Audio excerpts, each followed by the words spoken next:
Dari bunyi hukum Newton 2 di atas dapat disimpulkan bahwa suatu gaya benda akan semakin bertambah ketika diberi dorongan daya yang searah dengan laju arah gaya benda tersebut. Namun ketika diberi gaya tolak atau berlawanan arah dari gaya benda tersebut, maka akan memperkecil atau memperlambat laju gaya tersebut. Karena perubahan kelajuan atau kecepatan adalah percepatan, maka kesimpulannya adalah gaya total yang diberikan pada benda bisa menyebabkan percepatan. Bunyi hukum Newton 2. Percepatan yang terjadi karena perubahan dari kecepatan pada suatu benda akan sebanding dengan resultan gaya atau jumlah gaya yang bekerja pada benda tersebut, dan akan berbanding terbalik dengan massa benda. Rumus dari hukum Newton 2 adalah F sama dengan M kali A, dengan keterangan F adalah gaya dengan satuan N, M adalah massa benda dengan satuan kilogram, dan A adalah percepatan dengan satuan meter per sekon kuadrat.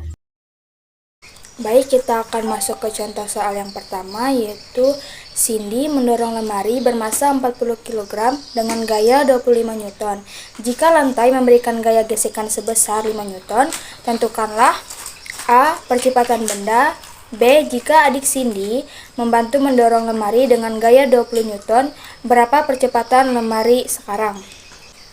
Baik, kita langsung menggunakan rumus sigma F sama dengan M kali A.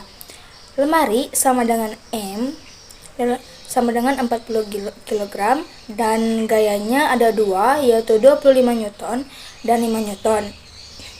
Bisa kita masukkan langsung ke dalam rumus, yaitu F1 dikurang F gesek sama dengan M kali A. 25 Newton dikurang 5 Newton sama dengan 40 kg kali A.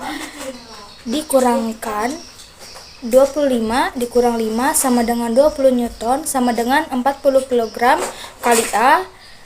Dipindahkan menjadi pembagian A sama dengan 20 Newton dibagi 40 kg sama dengan A 0, meter per sekon.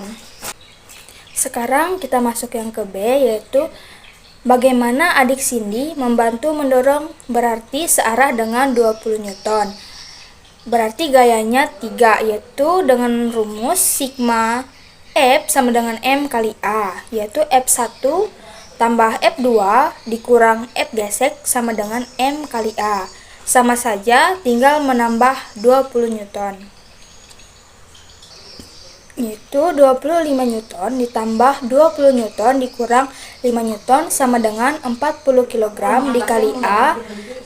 Berarti 25 Newton ditambah 20 Newton dikurang 5 Newton sama dengan 40 sama dengan 40 kg kali A dibagi, berarti 40 Newton dibagi 40 kg sama dengan 1 meter per sekon atau Newton kilogram.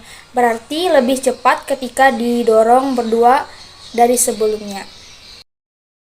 Baik, kita akan masuk ke contoh soal yang kedua. Sebuah bola besi memiliki massa 100 kg. Kemudian bola besi melinding dengan percepatan 9,8 meter per sekon kuadrat. Berapa gaya yang diperlukan untuk menggelinding benda tersebut? Cara penyelesaiannya seperti berikut. Diketahui M sama dengan 100 kg, A sama dengan 9,8 meter per sekon kuadrat. Yang ditanyanya F sama dengan, penyelesaiannya seperti rumus hukum Newton 2, F sama dengan M kali A, M-nya sama dengan 100 tadi, dan A-nya sama dengan 9,8. Kita isi 100 dikali 9,8, jadi hasilnya 100 kali 9,8 adalah 980 Newton.